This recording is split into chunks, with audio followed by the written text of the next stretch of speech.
राज्यभर चर्चेत राहिलेल्या पवनराजे निंबाळकर हत्याकांड प्रकरणात आज महत्त्वपूर्ण निकाल देताना न्यायालयाने सर्व आरोपींना निर्दोष मुक्त केले आहे.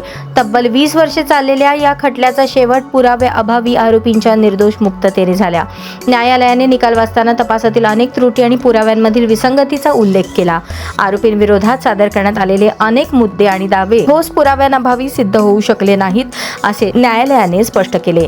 या प्रकरणात अनेक वर्ष सुनावणी, युक्तिवाद आणि साक्षी पुरावे सादर करण्यात आले, मात्र आरोपींविरोधात गुन्हा शंकातीतपणे सिद्ध करण्यासाठी आवश्यक असलेले ठोस पुरावे अभियोक्त्यांना सादर करता आले नाहीत. त्यामुळे न्यायालयाने सर्व आरोपींना निर्दोष मुक्त करण्याचा निर्णय दिला.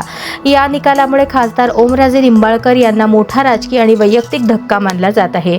पवनराजे निंबाळकर यांच्या हत्येनंतर राज्याच्या राजकारणात मोठी खळबळ उडाली होती आणि त्या प्रकरणाकडे संपूर्ण महाराष्ट्राचे लक्ष लागले होते. दरम्यान न्यायालयाच्या निकालानंतर आता खासदार ओमराजे निंबाळकर पुढे कोणती कायदेशीर भूमिका घेणार, उच्च न्यायालयात आव्हान देणार का, याकडे सर्वांचे लक्ष लागले आहे. या निकालामुळे धाराशिव जिल्ह्यासह राज्यातील राजकीय वर्तुळात नव्या चर्चांना उधाण आले असून पुढील घडामोडी महत्त्वाच्या ठरणार आहेत.